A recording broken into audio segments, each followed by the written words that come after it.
The Bob Hope Show, a special rebroadcast for the American Armed Forces and their allies, with Jerry Colonna, Vera Vague, Francis Langford, Stan Kenton's orchestra, and Bob Hope.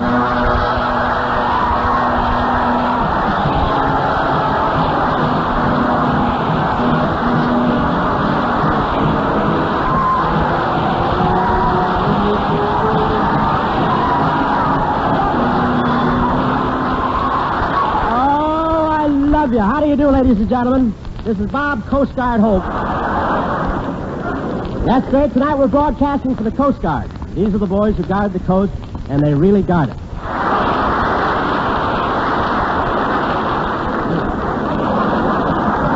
But it's great to be here with the Coast Guard. That's a fighting group, and efficient. This Coast Guard outfit did such a great job during the Prohibition rum running days that W.C. Fields almost died of malnutrition.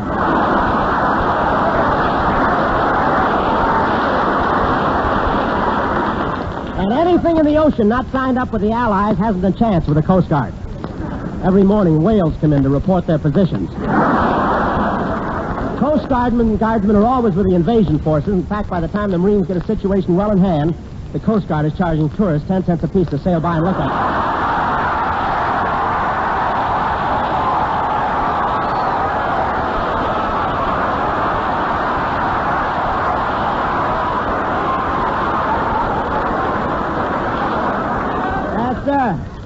I know what side my audience is butted on.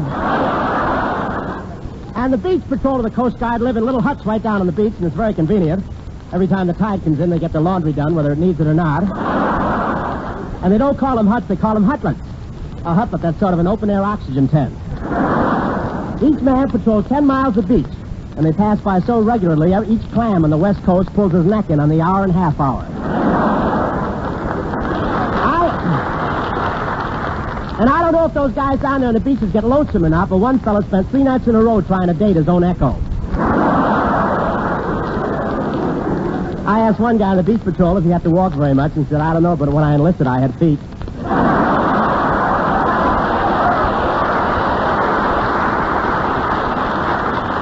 And the men on the beach patrol do a lot of rescue work, too. One sentry heard a girl yell, help, help, and he ran over, but before he got there, the guy drove away.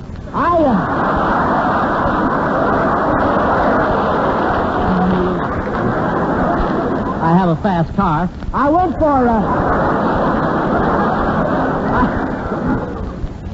for a ride today in a Coast Guard cutter, and it was a trifle rough. A trifle rough, that's a nautical expression meaning very invigorating, and don't crowd, I was at the rail first. I won't say there was much of a breeze, but it was the first time I ever spit in my own eyes.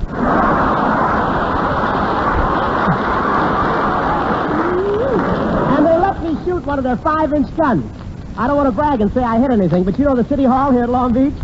Well, it looks just as nice as San Pedro. But there's one...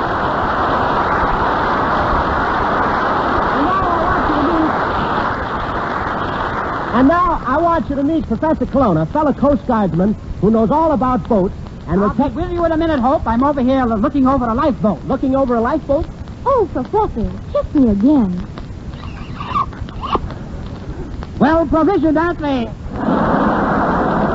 Professor, how come you know so much about the sea? My father was part old tar. Part old tar. What was the other part? Feathers.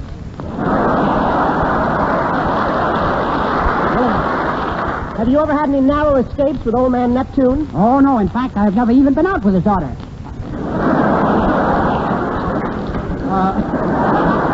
Well, when did you get in the Coast Guard, Colonna? 6 months ago when I went down and enlisted in the spars. The spars are all women. If you're in the spars, you're the only man in a group of 8,000 women. Ah, yes. Happy little minority, ain't I? Well, tell me, as a seaman, have you ever been on a yawl? Beg pardon? Yawl. Oh, a softener, eh? Yeah. No, but I know a lot about yachts. Well, what was your most exciting experience as a yachtsman, Professor? I once had a schooner capsize on me. Your schooner capsized on you. What'd you do? Wiped off the bar and ordered another.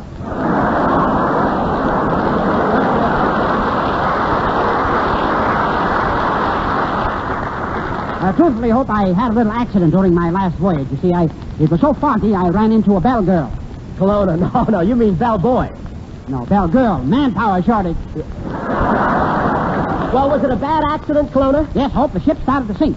I waited a few minutes and then yelled, women and children first. Colonna, you waited a few minutes and then yelled women and children first. Why didn't you yell right away? Busy putting on my diaper. And here goes Stan Kenton, our high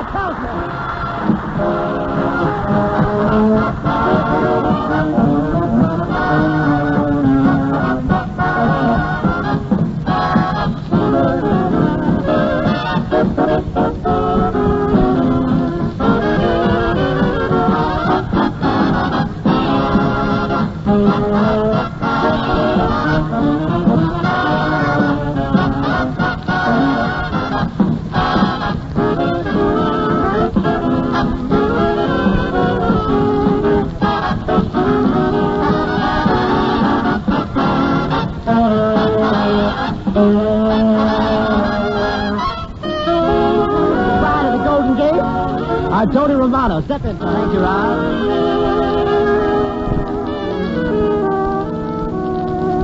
My heart tells me this is just a fling.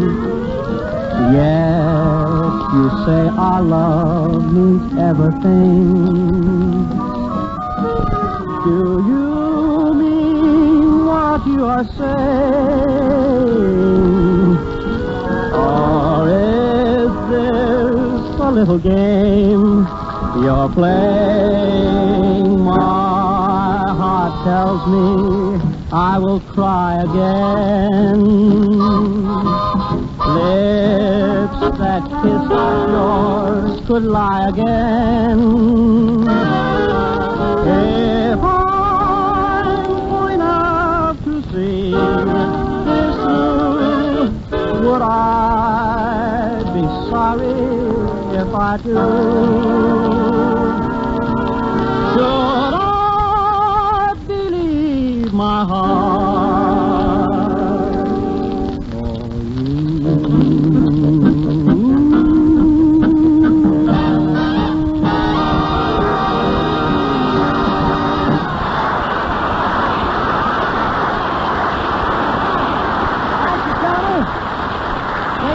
To yourself. Yes, sir. It's Tony Romano, Sinatra with a mustache. And now I want to tell you, thank you too, Stan Kenton. And now here's something I'm sure any Coast Guardsman would be glad to guard. One of the famous Ford Jills and Jeep from the 20th Century Fox picture, the same engine number, Miss Carole Landis.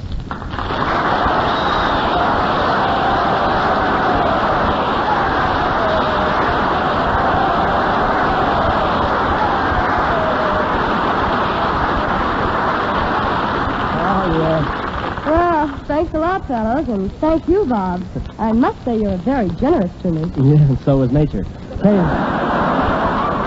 you deserve it. You deserve it. You know, Carol, some of these boys came 100 miles to hear you sing tonight. But, Bob, I can't sing.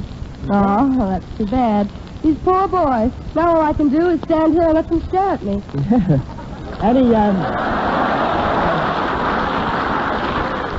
Anybody want their money back?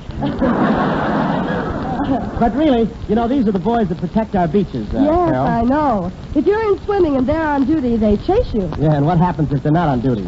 They chase you. Say, you're married to a captain in the Air Force, aren't you? I sure am. Well, let me know if you ever need a ground crew, will you? Where's your husband stationed, Carol? Well, I don't know exactly, Bob, but in his last letter, he drew a little picture of himself wearing a grass skirt. That's the clue to where he is, isn't it? I hope so. I'd hate to think it's how he made out in the crap game. How are they treating you over at 20th Century? Oh, fine, but I'd like a contract with Paramount, too. Do you have any influence there? Read it slow. Do I have any influence at Paramount? Carol, all I have to do is raise my hand, and you know what happens? What happened? They hand me a broom. Oh, you've been promoted. Where are you taking your clothes from? But really, I don't blame Paramount, Bob. I've seen some of your pictures. I know. Huh? Well, I should have more serious parts. Boy, I'd love to do Shakespeare. Oh, I can just see you now, making an omelet out of Hamlet. For your information, Miss Landis, Paramount had a lot of trouble signing me. I turned up my nose at plenty of contracts. Well, now that you've signed, why don't you turn it back down again?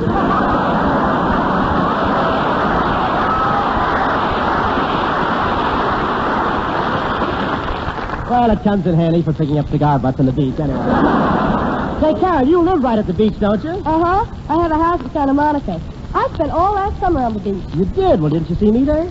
I saw you once, Bob, but I didn't want to speak to you. You were too busy selling your hot dogs.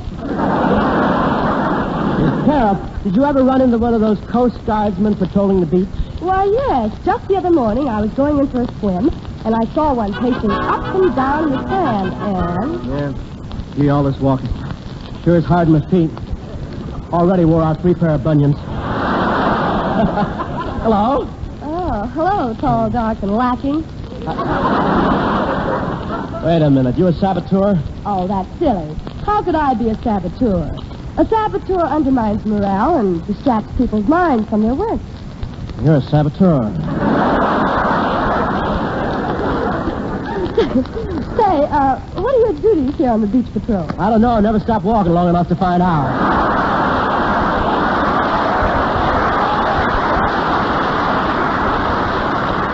Well, when you joined up, you should have told them you joined the Navy to see the world. I did. What did they do? Well, they brought me down here on the beach, pointed, and said, there it is, out there. You smell nice. Do you use eau de cologne? Eau de cologne? What's that? Oh, you know. When you get through shaving, what do you put on? My underwear. What's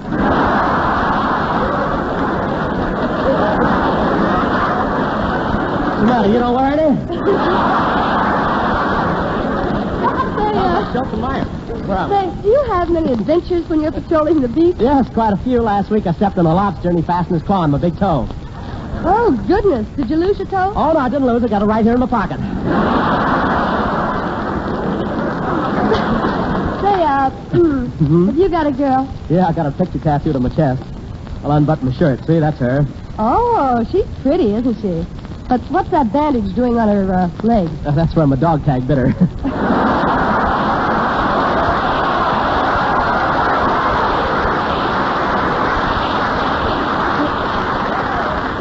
Kind of cute, ain't she? She's very cute, but did she always have those big pouches under her eyes? No, those are my camphor bags. So how about meeting you tonight? Well, you don't sound very romantic to me. I don't think you're my type. Oh, sir, I'll show you how I'm a romantic guy. I'll stand here on the edge of the beach and sing you a tender love ballad. You'll sing me a tender love ballad? Yep, here goes. Oh, there's a don'ts and does, a don'ts and little hands to diving, a fiddly dop, The tide came in just in time, didn't it? Let's go.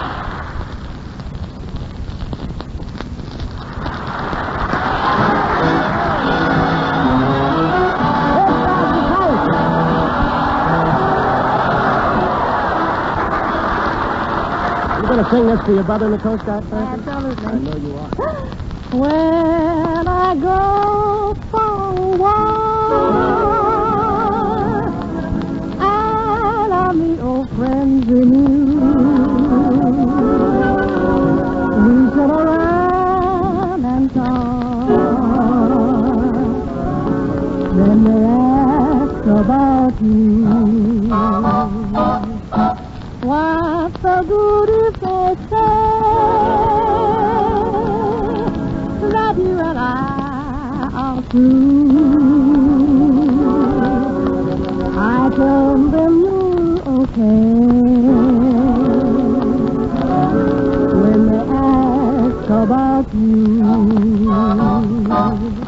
they wonder where we've been.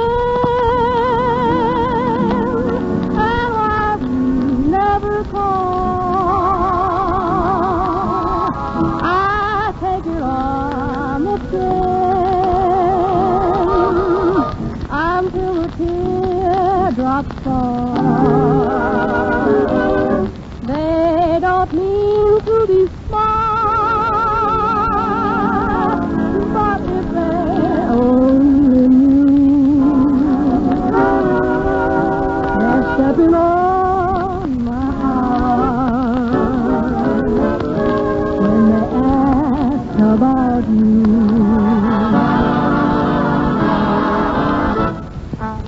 They wonder where we've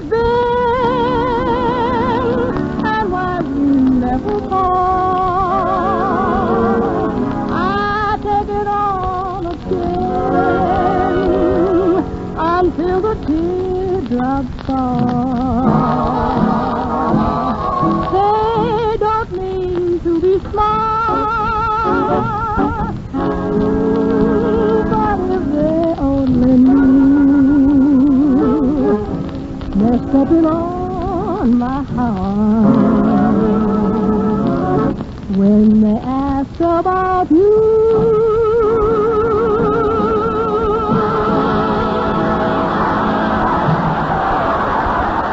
Well, after tonight's broadcast, Bob Hope and the cast will start a tour of the Southern Army camps, airfields, and service bases. First stop, Mobile, Alabama. On hearing this, the governor of California says to the governor of Alabama, We can't lose Bob Hope. You can't lose Bob Hope. No, so you take him. Maybe you can lose him. Since he's traveling light, Bob packs almost his all cherished possessions. Nice reading, thank you. Let's see now. I have nothing to work on. Let's see now. Now my cherished possessions. I have my yo-yo, marked cards, loaded dice, and my flashlight with a picture of Betty Grable pasted on the glass. Oh, Miss Bergen!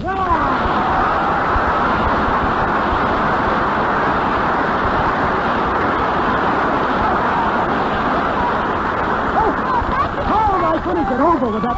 Well. Oh, here I am, ready to go, and I'm so excited about the trip. Are you? Oh, pretty soon we'll be on our way to Alabama, and I just love those southern men. They're so hospitable. Miss Vague, you mean hospitable. Not when I get through with them. Oh, dear, I can't wait till this trip starts. You know, Mr. Hope, I'm quite footloose. Yes, and the rest of you can stand tightening up, too. You're feeling your oats tonight, aren't you? Of course, that nose would reach the bottom of any feed bag.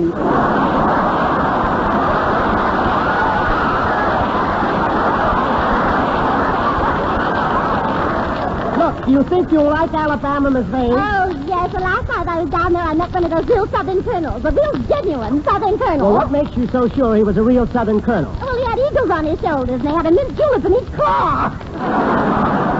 Well, are you going to say goodbye to these Coast Guardsmen before we leave, Miss Vane? Well, no, I'm not. I'm very angry with these men, Mr. Hope. When we arrived here, they brushed me aside to get to Francis Langford. Well, that's their job, Miss Vague, to remove old wrecks that interfere with navigation.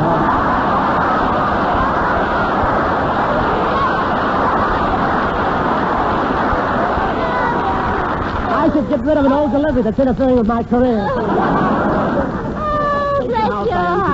Oh, yes, sir. Oh, you're so cute. Yes. I suppose it's inherited, Mr. Hope. Every time you make a joke, you're only following in your parents' footsteps. Yeah.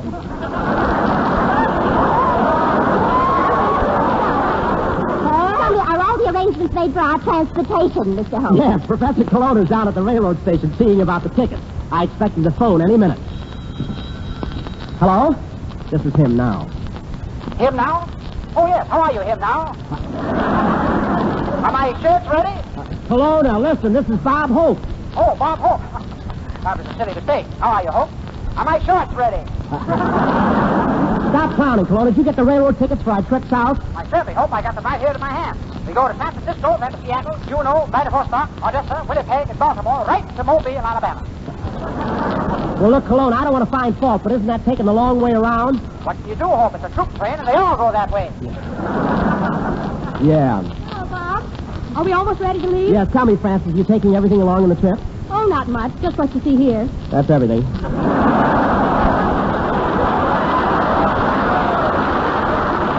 And I'm underplaying it, too. Who's paying the expenses, Bob? Oh, I'm paying the train expenses, and we'll have the same accommodations as on our last trip. Oh, gosh, and I was hoping this time we'd get to ride inside the train. Francis, dear, pardon me, but I hope you won't be offended if I'm a bigger hit than you are in the South. Oh, of course not. You should be right at home in the tobacco country, Miss Biggs. An old plug like you. Oh, you lovable girl, you. But you're not really responsible for what you say, dear. I knew the water on your brain had never mixed with all that peroxide.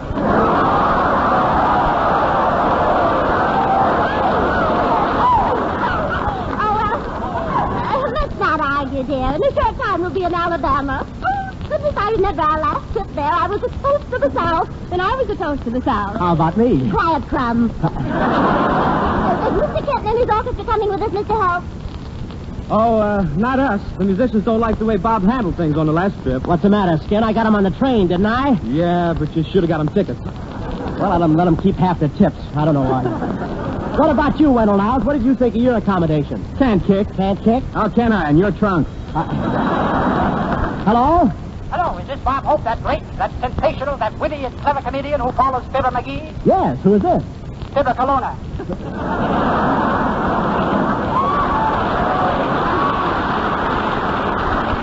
Say, Hope, remember that $500 you gave me for train tickets? I'm worried about it. Why are you worried about the $500, Colonna?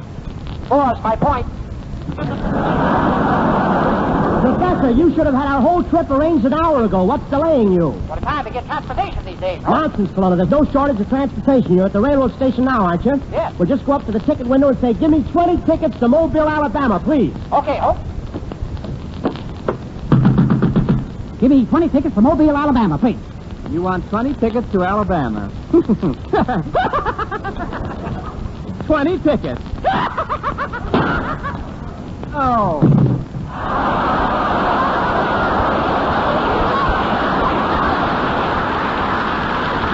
Where's Francis Langford?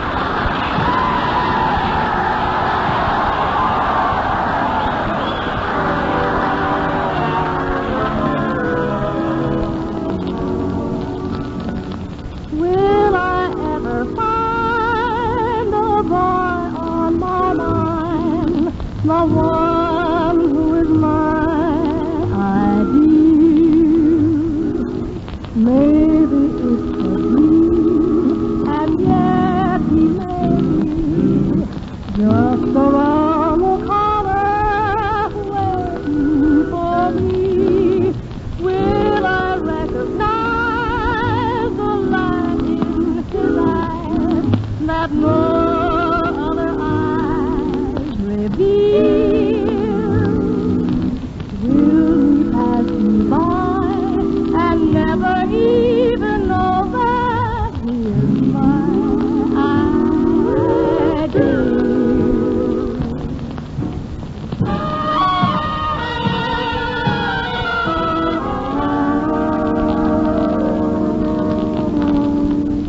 Will I recognize the light in his eyes that no other eyes reveal? Or will he pass me by and never even know that he is my ideal? He's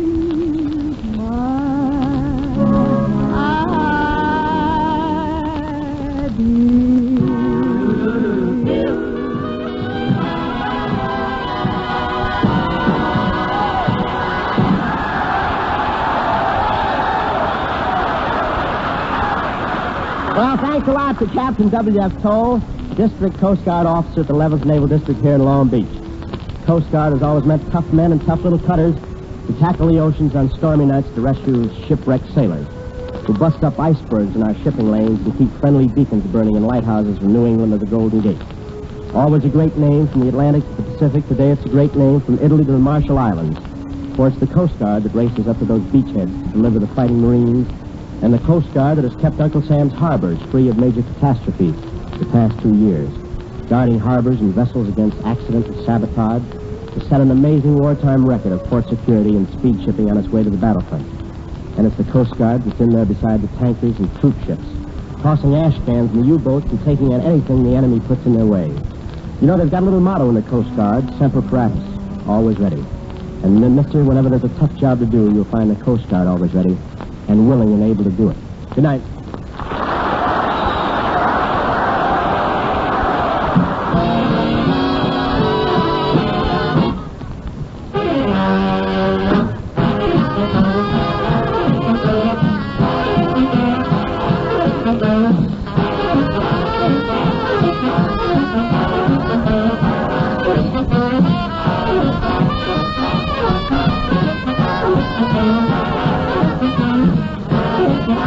Thank you.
rebroadcast of the Bob Hope Show is a presentation of the Armed Forces Radio Service.